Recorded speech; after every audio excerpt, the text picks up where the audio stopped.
کل تک وہ مسلمان جو 3000 تھے مگر انہوں نے 1 لاکھ کے لشکر کو شکست فاز دی تھی. کل تک وہ مسلمان جو خونوں کے سمندروں میں کود جایا کرتے تھے، جو کل تک مسلمان آگوں کے سمندروں میں کود جایا کرتے تھے، خونوں کے سمندروں کو عبور کر جایا کرتے تھے. مسلمانوں کیا ہوا کہ آج اس قوم سے دنیا کی سب سے بدترین قوم، دنیا کی سب سے رذیل. الحمد لله نحمده ونستعينه ونستغفره ونؤمن به ونتوكل عليه ونعوذ بالله من شرور أنفسنا ومن سيئات أعمالنا ونشهد أن لا إله إلا الله وحده لا شريك له ولا وزير له ولا مشير له ولا معين له. وصل على سيد الرسل وخاتم الأنبياء والمبعوثين إلى كافة للناس بشيرا ونذيرا وداعيا إلى الله بإذنه وسراجا منيرا. أما بعد فأعوذ بالله من الشيطان الرجيم. بسم الله الرحمن الرحيم.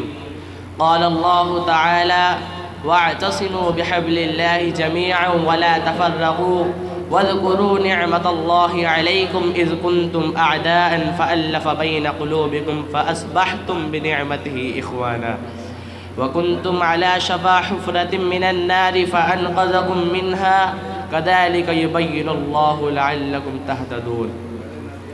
وقال الله عز وجل: وأطيعوا الله ورسوله ولا تنازعوا فتفشلوا وتذهب ريحكم واصبروا إن الله مع الصابرين. وقال النبي صلى الله عليه وسلم: المسلم أخو المسلم.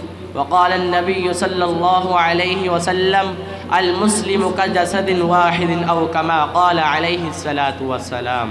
وقال النبي صلی اللہ علیہ وسلم: ہر سمت مچلتی کرنوں نے افسون شب غم توڑ دیا. ہر سمت مچلتی کرنوں نے افسون شب غم توڑ دیا. اب جاگ اٹھے ہیں دیوانے امت کو جگا کر دم لیں گے. یہ بات آیا ہے دنیا پر ہم پھول بھی ہیں تلوار بھی ہیں. یہ بات آیا ہے دنیا پر ہم پھول بھی ہیں تلوار بھی ہیں. یہ بزم جہاں مہکائیں گے یا خون میں نہا کر دم لیں گے. سوچا ہے کفیل اب کچھ بھی ہو ہر حال میں اپنا حق لیں گے. سوچا ہے کفیل اب کچھ بھی ہو ہر حال میں اپنا حق لیں گے.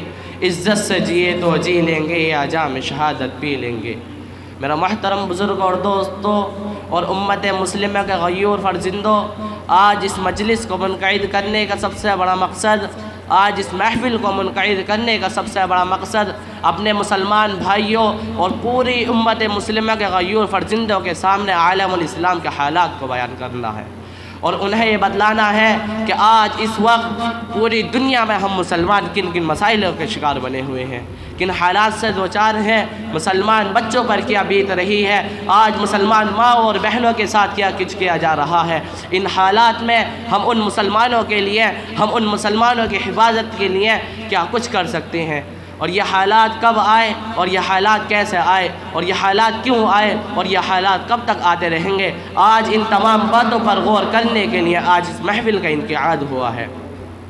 اللہ رب العزت ہمارے سننے سنانے کو قبول فرمائے اور آج ہماری اس مختصر سی گفتگو کو پوری امت کے مسائل کے حل کا ذریعہ بنائے. میرے بھائیوں، یہ بات ڈھکی چھپی نہیں بلکہ یہ بات زور روشن کی طرح آیا ہے کہ آج مجموعی طور پر ہم مسلمانوں کی ہوا اکھڑ چکی ہے.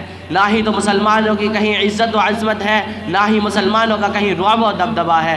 دنیا کا کوئی بھی فرد، دنیا کی کوئی بھی قوم، دنیا کا کوئی بھی گروہ اور آج دنیا کی کوئی بھی حکومت و سلطنت مسلمان سے نہیں ڈرتی اور آج مسلمان ہر کسی سے ڈرتا ہے. آج عالمی سطح پر مسلمانوں کا مذاق اڑایا جا رہا ہے، انہیں ایک ضعیف اور کمزور امت تصور کیا جا رہا ہے. آج دنیا کے ہر خطے میں مسلمانوں کی عزتوں کو آج مسلمانوں کو کہیں عزت و عظمت نہیں، دین اسلام کی دھجیاں اڑائی جا رہی ہیں. میرا محترم بزرگوں اور دوستوں، اور حد تو یہ ہو گئی کہ مسلمانوں کے رہبر و رہنما کائنات کے سردار جناب محمد عربی صلی اللہ علیہ وسلم کے ساتھ تمسخر کیا جا رہا ہے اور آج قرآن کریم جیسی مقدس کتاب کو جلایا جا رہا ہے، علی الاعلان اس کی بے حرمتی کی جا رہی ہے. میرے دوستوں اور بزرگوں، دین و اسلام کے جانثار صحابہ اکرام رضوان اللہ تعالی علیہم اجمعین کے خلاف کتابیں لکھی جا رہی ہیں، دہشت گردی کا الزام دے کر مسلمانوں اور مسلمانوں کے رہنما علماء اکرام کو چن چن کر ختم کرنے کی پلاننگ کی جا رہی ہے۔ اور سب سے بڑا ساحہ یہ ہے کہ آج